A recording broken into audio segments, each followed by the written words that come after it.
Hello guys, welcome to Edumitra. तो आज के इस लेक्चर में हम मिलकर समझने जा रहे हैं क्लास 10th मैथ्स के फर्स्ट चैप्टर रियल नंबर्स के एनसीईआरटी बुक के एक्सरसाइज 1.4 के फर्स्ट क्वेश्चन को। तो चलिए फर्स्ट क्वेश्चन को देखते हैं। तो यहाँ हमें क्वेश्चन दिया हुआ है, without actually performing the long division, यानी बिना डिवाइड किए लॉन्ग डिवीजन मेथड से state whether the following rational number will have a terminating decimal expansion or a non-terminating repeating decimal expansion। So इस क्वेश्चन में basically हमसे पूछा गया है कि बिना एक्चुअल डिवीजन परफॉर्म किए हमको ये बताना है कि जो एक फ्रैक्शनल नंबर है, जो ये रैशनल नंबर है, वो एक टर्मिनेटिंग डेसिमल एक्सपेंशन का है या एक non terminating repeating decimal expansion का है। सो पिछले लेक्चर में हमने डेसिमल एक्सपेंशन का आपको कॉन्सेप्ट बताया था। अगर आपने वो लेक्चर नहीं देखा है तो चैनल पर जाकर जरूर चेक करना। तो चलिए आज के लेक्चर में हम इसका सॉल्यूशन करेंगे। तो मैंने आपको बताया था कि कोई भी नंबर टर्मिनेटिंग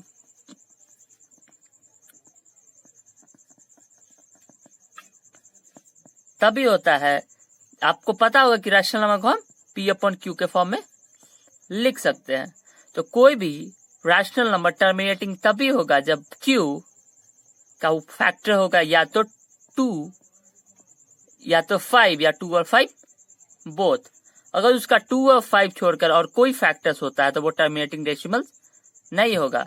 और Q को हम 2m इंटू 5n के फॉर्म में लिख सकते हैं, या m और n का वैल्यू कुछ भी होल नंबर हो सकता है। तो चलिए यहाँ फर्स्ट क्वेश्चन को देखते हैं और बिना एक्चुअल डिवीजन परफॉर्म किए बताते हैं कि एक टर्मिनेटिंग डेसिमल एक्सपेंशन है या एक नॉन टर्मिनेटिंग डेसिमल एक्सपेंशन है। सो फर्स्ट क्वेश्चन में हमें दिया हुआ है 13/3125। तो ये पता करने के लिए कि ये टर्मिनेटिंग है या नॉन टर्मिनेटिंग यानी रेकरिंग, हमको इसके Q यानी डेनोमिनेटर का प्राइम फैक्टराइजेशन करना होगा। तो चलिए करते हैं।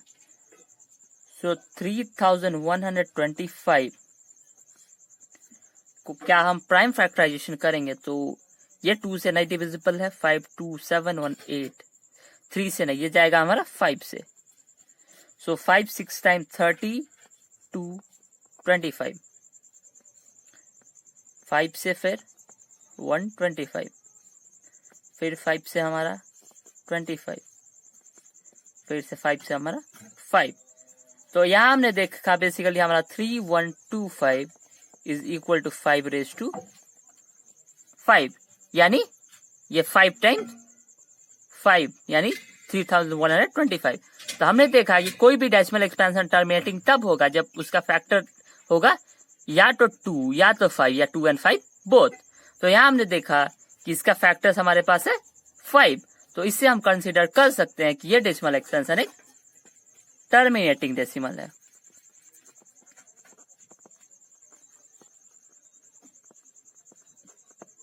Because here 3125 is equal to 5/5 and terminating decimal has the decimal expansion of 2m into 5/n। ठीक है, तो यहाँ n का वैल्यू हमारे पास आता है 5 और m की वैल्यू की बात करो तो m का वैल्यू हमारे पास आता है यहाँ 0 इंटू 5/5, यानी किसी भी नंबर का अगर m का वैल्यू 0 हो तो वहाँ x/0 को कंसीडर करते हैं हम 1। आपने ये एक्सपोनेंट एंड पावर्स में पढ़ा होगा। एंड हियर 5/5, सो इसीलिए हम ये कंसीडर कर सकते हैं कि ये टर्मिनेटिंग डेसिमल है। तो चलिए सेकंड क्वेश्चन को देखते हैं। सो सेकंड क्वेश्चन में हमें बेसिकली दिया हुआ है 17/8 और हमें ये बताना है कि ये टर्मिनेटिंग है या नॉन टर्मिनेटिंग रिपीटिंग है। तो चलिए इसको भी देखते हैं। अगर हम 8 का प्राइम फैक्टराइजेशन करते हैं तो हमारे आता है 2 इंटू 2 इंटू 2। तो यहाँ हमने देखा कि इसका 2 फैक्टर्स है और टर्मिनेटिंग होने का यही कंडीशन होता है, या 2 फैक्टर या 5 या 2 and 5 बोथ। तो यहाँ 2 फैक्टर्स है, तो हम ये कंसीडर कर सकते हैं कि ये टर्मिनेटिंग डेसिमल है।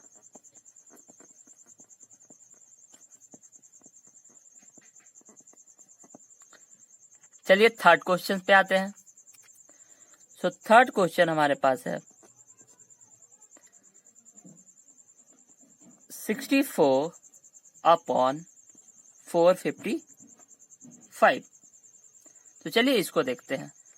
तो यहाँ अगर हम डिनोमिनेटर 455 का प्राइम फैक्टराइजेशन करते हैं तो ये बेसिकली जाएगा 5 5 10 4 14 डायरेक्टली 5 से। सो 591 टाइम्स, देन ये जाएगा हमारा 7 से 13 टाइम्स।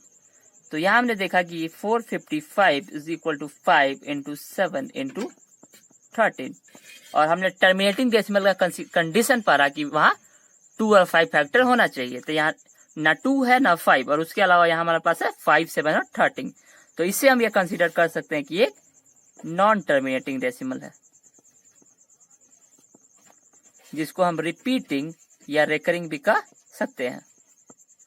चलिए नेक्स्ट क्वेश्चन पे आते हैं। तो फोर्थ क्वेश्चन हमें दिया हुआ है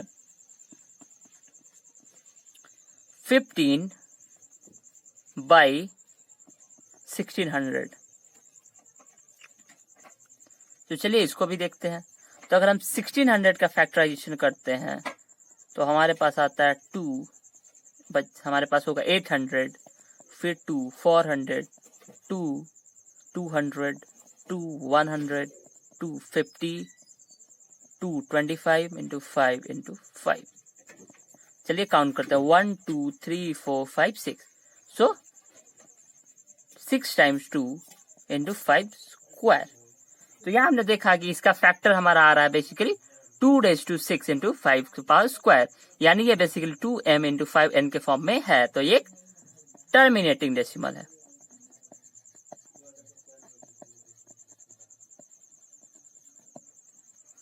तो यहाँ हमने देखा कि हमने कितनी आसानी से इसको कंसीडर कर दिया कि ये टर्मिनेटिंग है या नहीं। तो चलिए कुछ और एग्जांपल्स को भी देख लेते हैं। तो फिफ्थ क्वेश्चन में हमें दिया हुआ है 29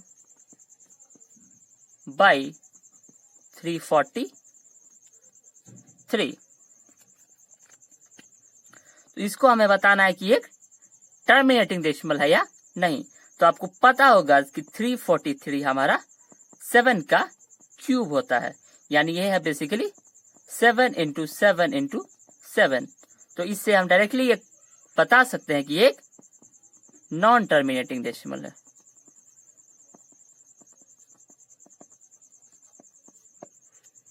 चलिए आगे बढ़ते हैं, 6 क्वेश्चन को देखते हैं।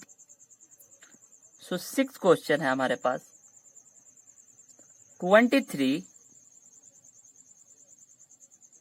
Upon 2⁻³ into 5 square.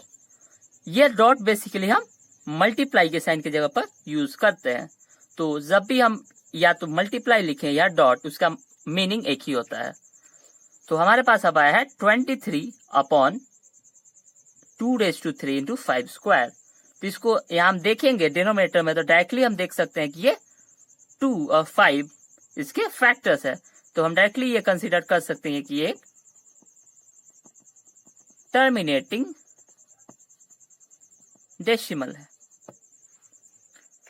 तो यहाँ बेसिकली बहुत सिंपल रूप में दिया है, तो इसे हम कंसीडर डायरेक्टली कर सकते हैं कि ये टर्मिनेटिंग डेसिमल है।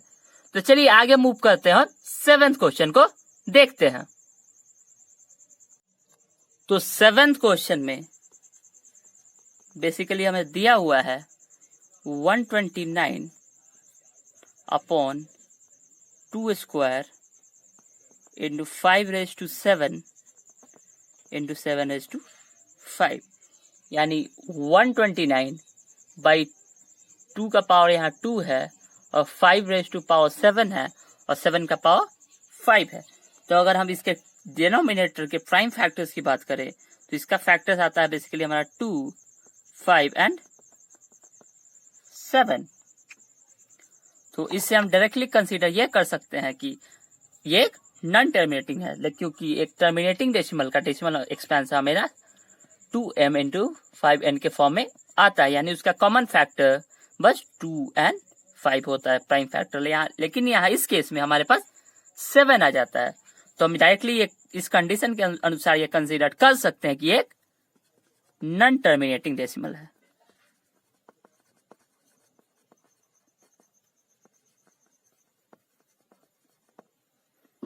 चलिए 8th क्वेश्चन पे आते हैं। सो 8th क्वेश्चन हमें दिया हुआ है 6/15। तो ये बेसिकली थोड़ा ट्रिकी क्वेश्चन है, इसमें मैक्सिमम आप लोग मिस्टेक करोगे, तो थोड़ा ध्यान से देखना। तो अगर आप नॉर्मली इसको करो तो आप यहाँ क्या करोगे, 15 का प्राइम फैक्टराइजेशन करोगे, तो यहाँ आ जाएगा हमारा 3 × 5, और डायरेक्टली आप कंसीडर कर दोगे कि यहाँ हमारे पास 3 कॉमन फैक्टर आ जाता है, लेकिन हमें टर्मिनेटिंग में क्या चाहिए, 2 और 5, तो डायरेक्टली आप बोल दोगे कि ये नॉन टर्मिनेटिंग डेसिमल है, लेकिन ये बिल्कुल गलत है। तो देखते हैं कि ये टर्मिनेटिंग है या नॉन टर्मिनेटिंग। तो अगर हम इसका न्यूमरेटर देखें तो वो है 6 को हम लिख सकते हैं 2 × 3, और डिनोमिनेटर हमारा आता है 3 × 5। तो अगर आप देखो तो यहाँ 3 और 3 कैंसिल आउट हो जाता है, तो ये बेसिकली हमारा आता है 2/5। तो इसलिए एक बात को आपको ध्यान रखना है कि अगर कोई भी फ्रैक्शन दिया हुआ तो आपको पहले उसको सिंपलेस्ट फॉर्म में लाना पड़ेगा, नहीं तो आपका फ्रैक्शन हो सकता है कि गलत हो जाए। तो इससे हम कंक्लूड करते हैं यहाँ 5 फैक्टर है, तो ये टर्मिनेटिंग डेसिमल एक्सपेंशन है।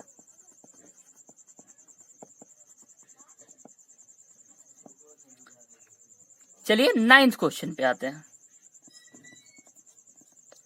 सो 9th क्वेश्चन हमारे पास है 35/50।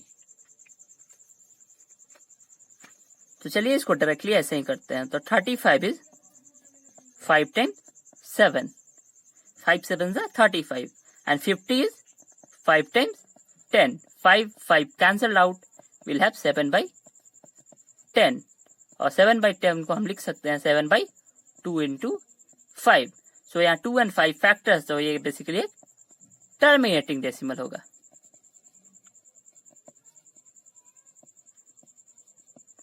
Last but not the least, अब हम इसके 10th क्वेश्चन को भी देख लेते हैं। सो 10th क्वेश्चन हमारे पास है 77/20,210, यानी 77 डिवाइडेड बाई 210। तो आपको पता होगा 77 is basically 11 × 7, and 210 is 30 × 7. 7 multiplied by 3 is 21, and 0 210. यहाँ 7 कैंसल आउट आ जाता है, हमारे पास बेसिकली है 11/30। 11 एक प्राइम फैक्टराइज 11 एक प्राइम नंबर है, तो उसका और फैक्टराइजेशन नहीं कर सकते हैं, तो 11/30 is 3 × 2 × 5। यहाँ 2 तो और 5 तो हमारे पास फैक्टर है, लेकिन एक 3 आ जाता है, जिससे ये होता है कि एक टर्मिनेटिंग एक्सपेंशन नहीं है, तो इसको हम कंसीडर करेंगे एक नॉन टर्मिनेटिंग।